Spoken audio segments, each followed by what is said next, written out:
Hail and greetings all, Ragnarok Prepper here. I apologize for a little slow loadout on the videos. Had a bit of an eyeball complication over the weekend, so my weekend canning is now occurring today. So what we're doing is we're going to can meatloaf. I've already mixed up my wife's meatloaf recipe over here. You can really use any recipe that you like. Everybody likes their meatloaf a little differently, so I won't bore you with mine. But you want to make sure that you're using wide mouth jars for this, just because of the ease of removing the meatloaf once it's complete.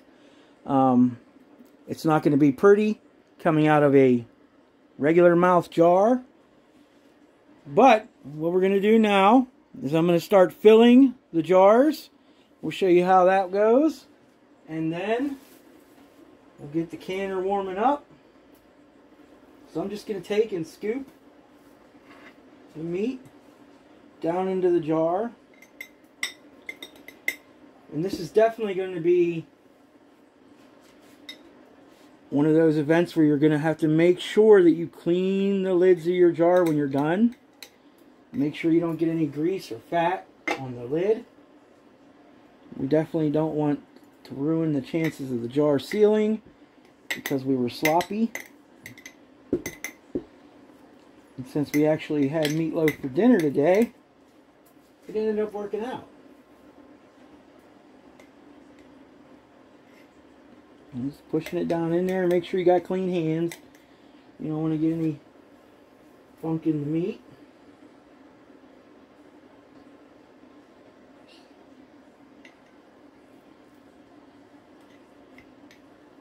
Push it down, pack it in there, make sure we're leaving that head space when we get to the top here. But we're also going to take and make sure we push our little tool down in here and aerate. Make sure we don't have any pockets.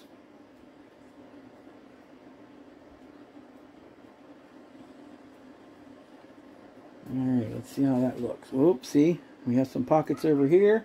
So we're going to push that down in.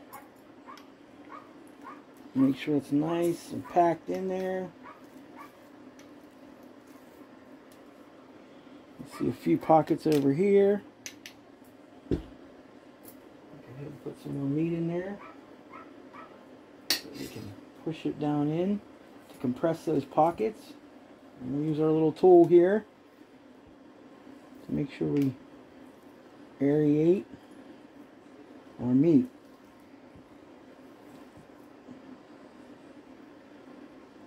As you can see, it's definitely getting on the rim, so I want to make sure that we do not forget to clean our jar.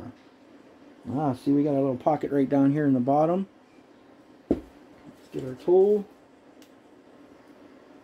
get that meat down in that pocket, pushing it down.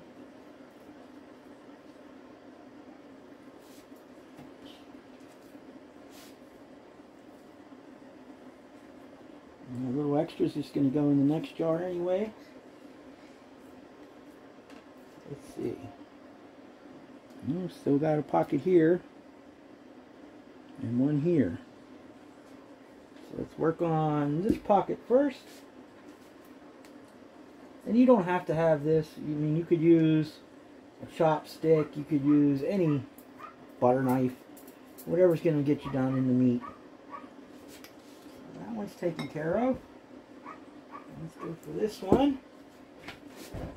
Messy, messy. Of course, meatloaf's always messy. Alright. I think that looks good. One more. Over here.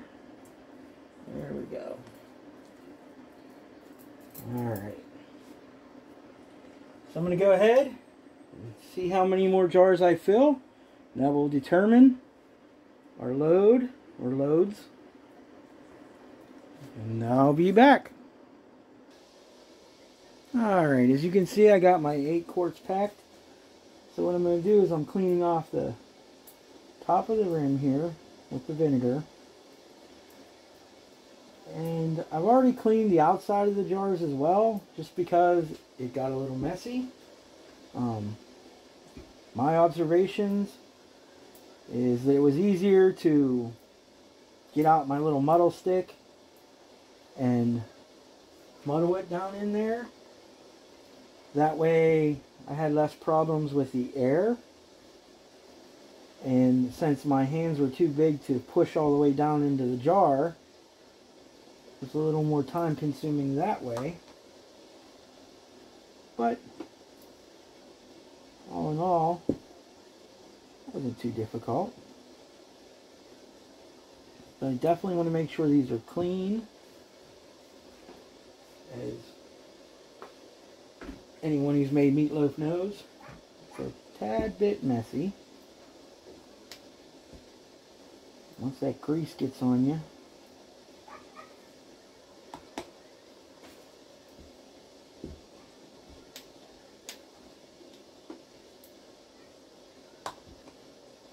see, it definitely pays to take the precautions now, because you don't want to waste your time.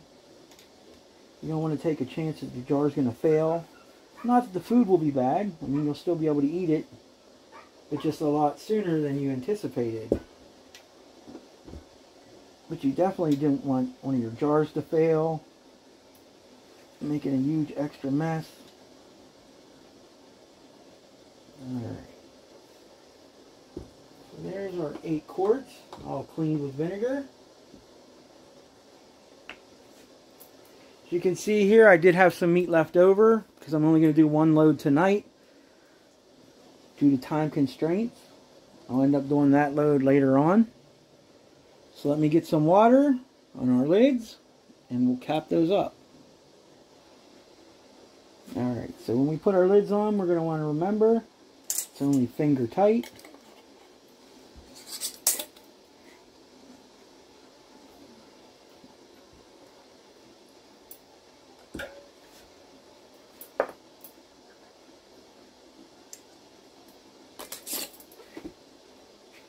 See, and I guess it's just the way I learned, but I always crank them down once and then reverse them. That way I know they're loose.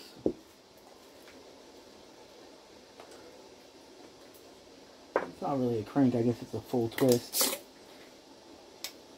And then I play with it, so yep, right there.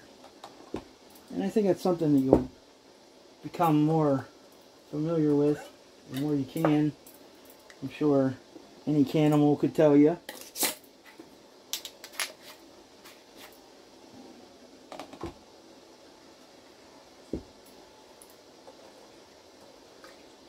So what have you guys canned this week? We're in full canning season. Got to get everything in before winter. I'm just amazed that there's peppers harvest. Seems like there's a non-stop plant this year. And I guess we have that every year, bumper crop, one thing or another. But usually, it's not the peppers. Feels a little funky. There we go. Yeah, didn't like the way that twisted.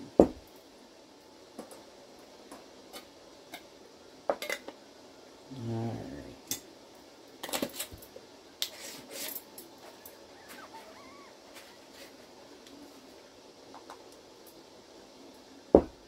Last one.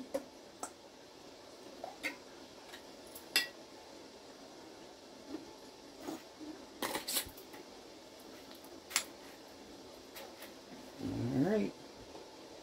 Let's go check on the canner. Alright, we got the canner all loaded up. We're going to go ahead, put the lid on, let the steam start coming out the top, and then we'll wait 10 minutes to start our timer. Here we have 8 quarts of meatloaf, fresh out of the canner.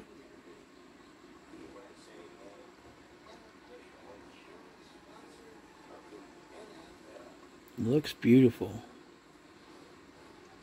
Something about seeing that meat bubble in the jar. knowing it's ready to go whenever I twist the lid. Until next we meet, be well.